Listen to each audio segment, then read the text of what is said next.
Mata adalah panglima hati. Segala yang kita kerjakan adalah wujud misteri yang bergejolak dalam hati. Baik, buruk, kejam, pilu, sampai kisah ironis, semua akan kita kuak di sini, menembus mata batin. Di program ini kami akan mengundang orang-orang yang pernah ataupun masih melakukan tindakan di luar batas kewajaran. Dan bintang tamu yang sudah hadir saat ini di samping saya adalah Indi Raj. Ya. Indi, terima kasih sudah hadir malam hari ini. Sama-sama. Kamu pernah punya pengalaman mistis nggak? Ada, Kak. Seperti apa ceritanya? Jadi ini pun masih terjadi sampai saat ini juga sih. Kayak gimana kejadiannya? Jadi beberapa hari yang lalu aku itu bener-bener kayak diteror abis-abisan. Aku tidur nih. Bener-bener aku tuh rasa yang kayak rep gitu, Kak. Rep itu bener-bener yang aduh parah bisa banget. Bergerak. Sama sekali mulut aja nih nggak bisa, tangan aduh nggak bisa. Tangan Aku nggak rasa bisa bener-bener keangkat, nggak bisa gerakin jari. nggak bisa. Aku kira apa ini aku mati kali ya. Habis itu udah kan aku mulai mau berontak lah dulu. Dalam hati tuh, ayo tolong gue gitu. Nggak ada juga. Akhirnya pas sadar itu aku setelah benar-benar udah gue lepas deh, udah. Aku benar udah nyerah. Itu pasrah, Udah nggak dilawan. Iya, udah aku nggak lawan. Justru semakin aku lawan dia semakin Semakin susah. kencengin aku benar-benar. Udah nih aku udah sadar, udah benar-benar udahlah relax semuanya. Aku tidur lagi lah. Dan kejadiannya neror aku lagi, Kak. Dari situ aku benar-benar wah. Kamu- Sampai pagi aku nggak tidur. Pernah ngelihat sosok aneh atau ada sesuatu yang melintas gitu Ya. saat tidur? Ya. Jadi pas endingnya aku mau dilepasin gitu ibaratnya ya. Hah? Dia tuh nunjukin wujudnya dia seperti apa. Seperti apa? Dia tuh pakai jubah tapi mukanya saru, kakinya nggak ada. Karena jubahnya bener panjang semua, panjang. Dia tuh jalan melangkahi badan aku. Abis itu udah hilang aja gitu? Hilang. Oke, Indi, mudah-mudahan sih teror itu akan segera berakhir ya. Mudah-mudahan kamu bisa tidur dengan nyaman dan nggak ada lagi tuh rep-repan, apalagi sampai muncul sosok yang menyeramkan ya. Mudah-mudahan kamu baik-baik aja. Nanti coba kita minta bantuan Roy juga, mungkin ada yang perlu di-cleansing juga dari kamu. Oke, kita akan segera ketemu dengan partisipan kita yang pertama ya.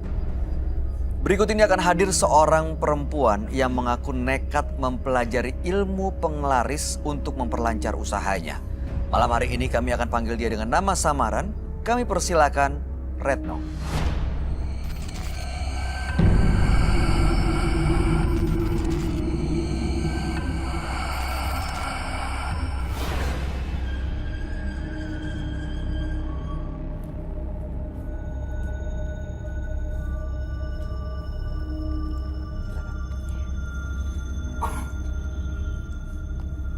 Selamat malam Ibu Retno. Selamat malam, Mas.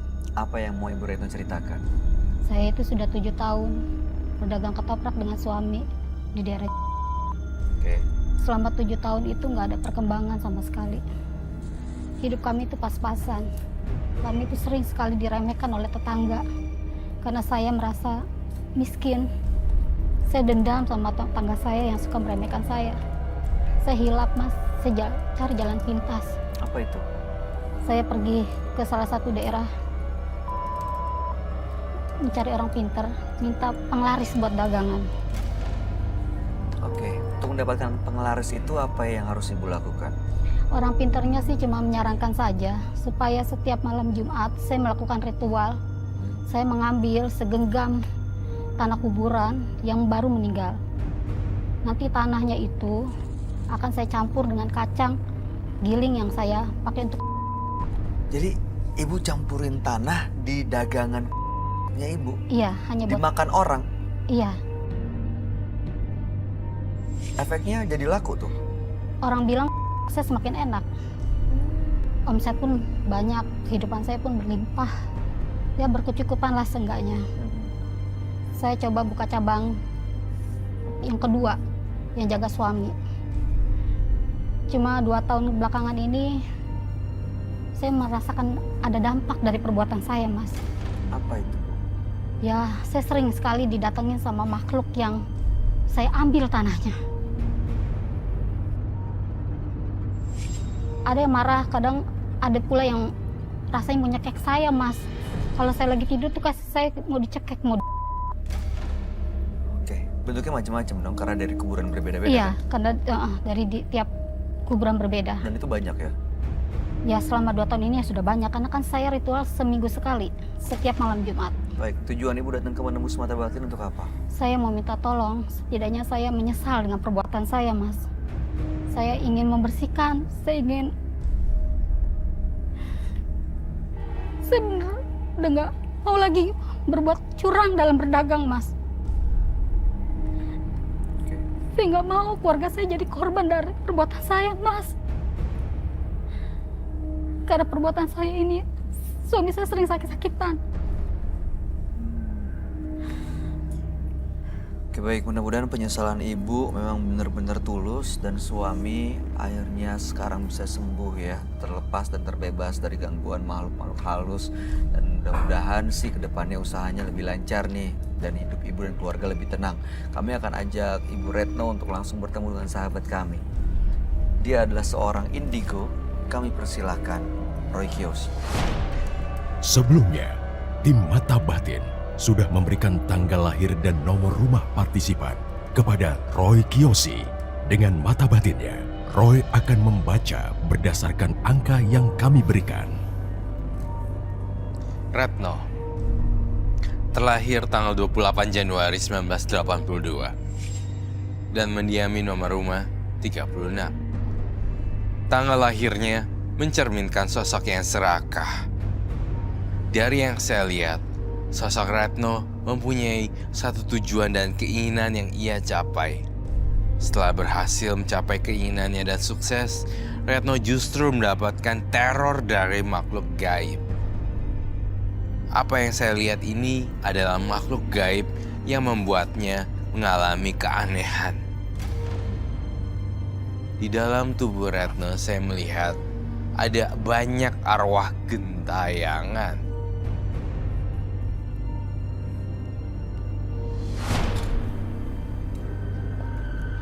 Selamat malam. Selamat malam, Pak. Silahkan duduk semuanya.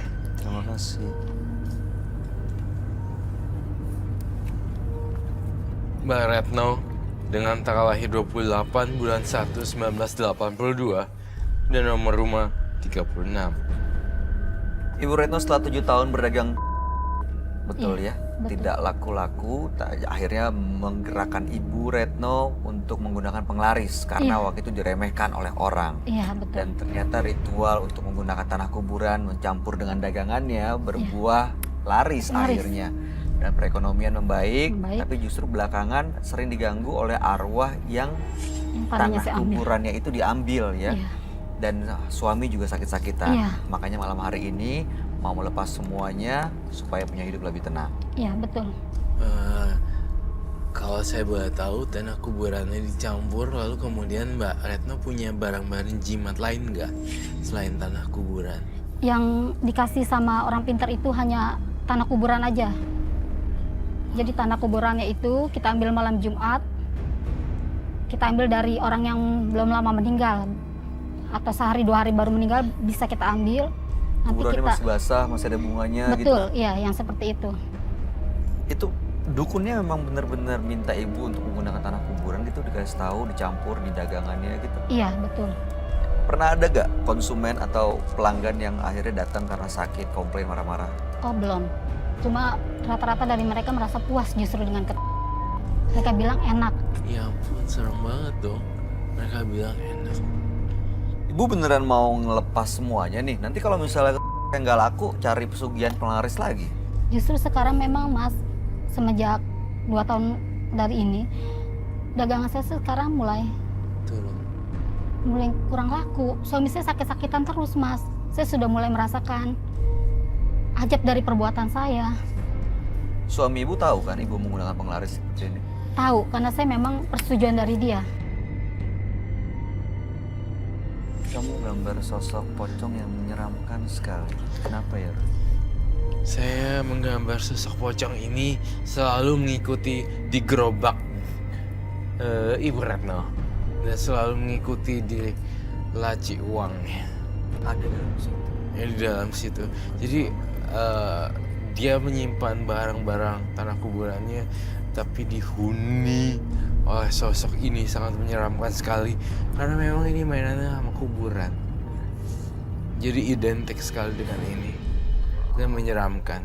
Ibu pernah ngeliat nggak sosok pocong? Iya. Iya, dia pernah datang ke kamar saya waktu itu. Yang lebih serem tuh datang tiba-tiba pas dia lagi dalam keadaan sadar. Terus gitu, jeng-jeng gitu. Subuh-subuh. Muncul. Mbak Retno. Depan matanya ibu. Iya, betul.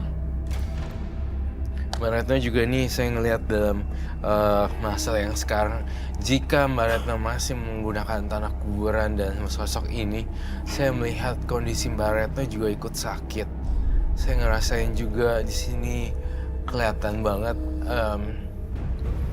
adanya penyakit yang bersemayam, penyakit medis yang bersemayam di tubuh Ibu Retno. Tampaknya kalau ini terus dilanjutin Ibu Retno yang malah jadi yang kayak gini. Saya minta tolong Roy, supaya dibersihkan aja. Saya ingin hidup normal. Dia kenapa ikutin Ibu Retno, Roy? Saya lihat kenapa dia ikutin Ibu Retno, karena Ibu Retno tuh baunya bau kuburan. Oh, karena dia selalu menggunakan tanah kuburan di dagangannya. Iya, bau kuburan. Bau aneh, bau kuburan. Jadi Ibu Retno yang dihantui. Serem loh. Saya ngeliat nih ya, kalau saya merem nih. Di belakang Ibu Retno tuh ada 3 pocong. Dengan wajah yang berbeda-beda. Terus setelah dia ngikutin Ibu Retno, pocong sosok ini, makhluk gaib ini mau ngapain, Roy? Sosok makhluk gaib ini sebenarnya dia ini kayak dikasih makan juga sih sama Ibu Retno secara nggak langsung. Pertama juga saya ngelihat sosoknya ini udah mengganggu suaminya. Udah gitu saya ngelihat Ibu Retno, kamu haidnya nggak lancar nih kayaknya. Iya, betul. Iya kan? Jadi Saya kondisi- ngerasa adanya sosok makhluk halus yang nungguin darah haid setiap dia bulanan ya. Setiap bulan diminum, teman dihirup, dihirup. ya diambil. Saripatinya seperti itu. Itu yang saya lihat kenapa jadi banyak sekali kayak gini. Karena lagian dia juga mainnya sama kuburan, jadi nggak heran seperti itu. Jadi mereka yang ikutin Ibu Retno karena mereka bisa mendapatkan darah itu. Mendapatkan darah itu, dan salah satu dari mereka juga tanahnya yang diambil.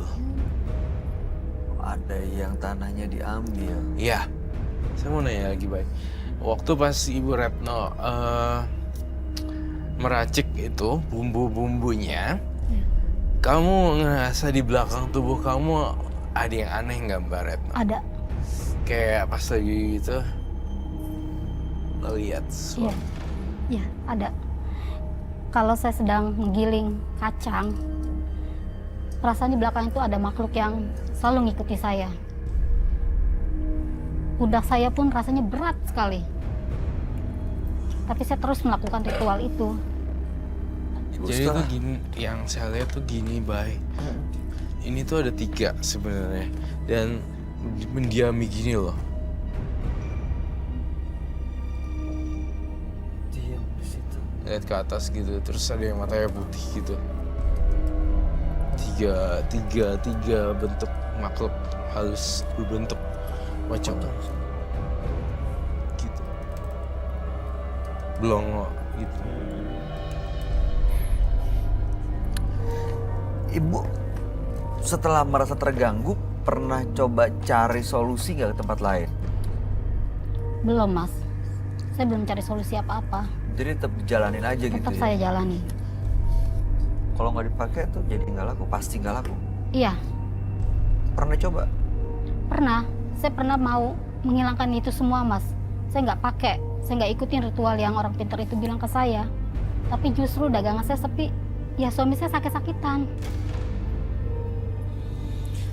Itu kamu bilang tadi ada 3 sosok di belakangnya. Mm-mm. Ada energi yang bisa dirasain nggak? Roy? Kamu mau buktiin untuk ngerasain nggak di belakang Ibu Retno? Boleh, aku coba. Tapi gimana caranya, Kak? Pegang tangannya dia deh. Pegang. Pegang dua deh, kayak gini. Oke. Indi. Aku pengen tahu kamu lihat apa.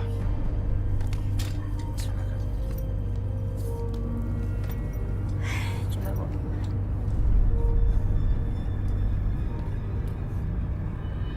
Enggak.